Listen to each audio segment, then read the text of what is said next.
The Holy Gospel according to Mark. Glory to you, O Lord. When the Sabbath was over, Mary Magdalene and Mary, the mother of James, and Salome brought spices so that they might go and anoint Jesus' body. And very early on the first day of the week, when the sun had risen, they went to the tomb. They had been saying to one another, "Who will roll away the stone for us from the entrance to the tomb?"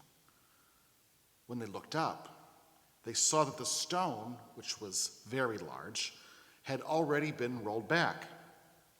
As they entered the tomb, they saw a young man dressed in a white robe sitting on the right side, and they were alarmed. But he said to them, "Do not be alarmed. You are looking for Jesus of Nazareth, who was crucified. He has been raised. He is not here. Look, there is the place they laid him. But go, tell his disciples and Peter that he is going ahead of you to Galilee. There you will see him, just as he told you." So they went out and fled from the tomb, for terror and amazement had seized them. And they said nothing to anyone, for they were afraid. The Gospel of the Lord. Praise to you, O Christ. Who will roll away the stone for us from the entrance to the tomb? Just down from Haven from Hunger, where Brienne works in Peabody, there is a very old graveyard that is no longer in use. And every once in a while I take Isaac for a walk there because it's his old stomping grounds, and I can tell by his nose that he knows exactly which of his friends are still around. It's a peaceful but strange place because the stones that mark the graves are so old, and because the descendants of the people who lie there are long gone. They're not beautifully maintained like Pine Grove or Puritan Lawn or the places that our loved ones are buried. And as such, some of the stones are a little off-kilter, bending to the right or leaning way back, and some have fallen over completely. They all seem heavy, made of granite and marble and probably weighing a couple 100 pounds. And sometimes I convince myself that I can lift one and set it upright, so I bend over and try, and of course nothing happens. Well, something happens. I usually pull a muscle in my back, but the stone remains unmoved. When I hear this story from Mark, it makes me smile a little because I wonder just what exactly was the plan. Gravestones in Jesus' day were not these decorative markers of the grave. They were the door that sealed it shut. They were enormous and extremely heavy. What made these three think that they could do this? The story seems to indicate that on some level they kind of knew they couldn't, but they went anyway, asking themselves the question of logistics along the way. You have to stop and ask yourself, what was it that propelled them forward? Was it just hope? Were they so wrapped in grief that they weren't thinking rationally? Or maybe it was that instinct that we often get when someone dies, and there's that big, uncomfortable void where no one knows quite what to say, and so we feel like we just need to do something, right? We go grocery shopping and make a meal for the bereaved. We pick out a card or a bouquet of flowers. Here at church, we iron the funeral pall. We prepare the big coffee pots. We set up the round tables and the tablecloths. And these women who loved Jesus dearly, they went to anoint the body. It wasn't going to bring him back, but it was something, a sign of their grief and of their great affection. And you get the sense that they were expecting to get there and say, "Yeah, you were right. That really is too large. At least we tried. At least we came." There is something lovely about that kind of showing up. It's so human. These loving gestures, even if they don't change anything, even if we know that they don't change anything, are a kind of ritual way of marking a loss, of showing that we didn't forget. But here they are, prepared to engage in this funeral ritual, only to find that a different liturgy has taken place. The stone is already moved. The body they have come to anoint is gone, and a man dressed in white tells them to not be afraid, good luck, and that Jesus has been raised. It's no wonder why their first reaction is not jumping for joy. This is not how the world works. This is not possible. This can't be real. I really do think that Mary Magdalene, Mary the mother of James, and Salome are perfect stand-ins for most people, including you and me, who arrive at church on Easter Sunday. We have made all of the preparations, the linens, the flowers, the food, the little plastic eggs, 6 dozen actual deviled eggs, the music, the sermon. It's all beautiful. It's all important. And in the face of the world's great grief, it is a valiant display of goodness, of love, of holding a light up in the darkness and saying, see, there are people who still have hope, who have faith, who believe.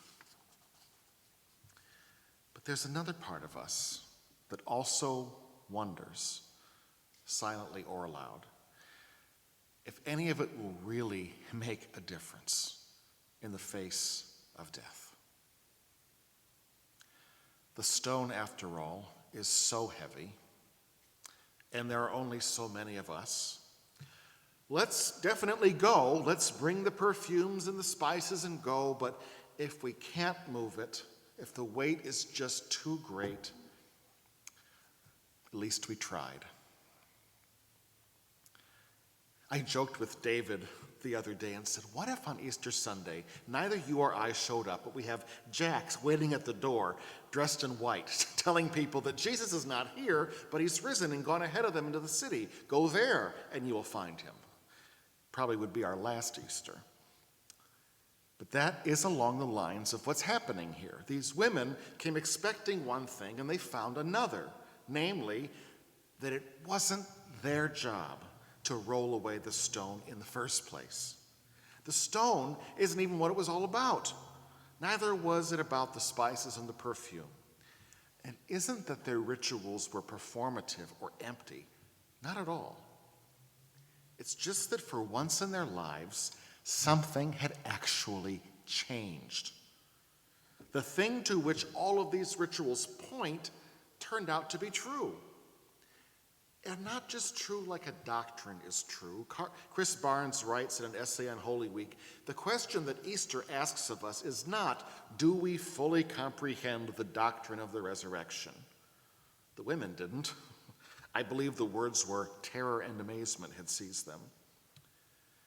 The question Easter asks is, have you encountered the risen Christ? That is what the man tells them to do, to look for Jesus, the living Jesus, in the very place where they lived, along with a promise, which is the good news of this day. There, you will see him. That is the very same promise that is held out to us on this day. And don't worry if you don't feel anything this morning. An encounter with the risen Christ is not some kind of spiritual litmus test or those 3D posters from the 2000s where you have to contort your eyes to see the hidden image.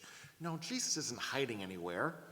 He offers himself to you freely and openly in the bread and wine, in the waters of rebirth, in the promise of forgiveness, and here in this community, in the lives of the baptized people of God who bear his name. If the rolled away stone means anything, it means that there are no longer any obstacles to our seeing him, even if the obstacle is our own stubborn or broken hearts. Because those can sometimes weigh even more than marble or granite. One of the readings we didn't hear at the Easter Vigil this year from Ezekiel says, I will give you a new heart and put a new spirit in you. I will remove from you your heart of stone and give you a heart of flesh. I'll put my spirit in you, and you shall be my people, and I will be your God. In other words, Easter isn't some feeling or experience you have to create for yourself by closing your eyes and believing really hard, nor is it something that we can wreck by not being strong enough or inventive enough or prepared enough. Ready or not, Jesus is risen and he is here, offering himself to us as he always does. And he's also not here. He's out there in the lives of the poor, the lonely, the forgotten. We will always find him there too. For as he said, whatever you do to the least of these who are members of my family, whether it be offering food or shelter or advocacy or just companionship, you do it to me. We wonder if it's enough. We wonder if it changes anything. We wonder if the stone is just too heavy. But if this day means anything, beloved, it means that God has done the heavy lifting.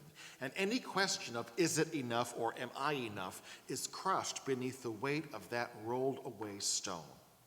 For once, it really is safe to just rejoice. Because Easter is a celebration of God's saving love, of Christ's victory over death, which was won for us, not by us. It's not a matter of at least we came, but that Jesus came from heaven to earth, from the cross to the grave, and now is reigning in love over this whole universe. Whether you've come here today bringing some kind of offering to lay before the empty tomb, or whether you've brought nothing but your doubt or sorrow, please come. Come to the table. As the first century Bishop John Chrysostom in his famous Easter sermon put it, first and last alike receive your reward. Rich and poor rejoice together. Sober and slothful celebrate the day. You that have kept the fast and you that have not, rejoice today, for the table is richly laden. Feast royally on it, for the calf is a fatted one. Let no one go away hungry. Partake all of the cup of faith. Enjoy all the riches of God's goodness. Let no one grieve at their poverty, for the universal kingdom has been revealed. Let no one mourn that they have fallen again and again, for forgiveness has risen from the grave. Whatever you are expecting to find here today, whoever you are hoping to find, whether you feel worthy or unworthy to be invited to such a feast, there is now forever no obstacle in your way. Amen.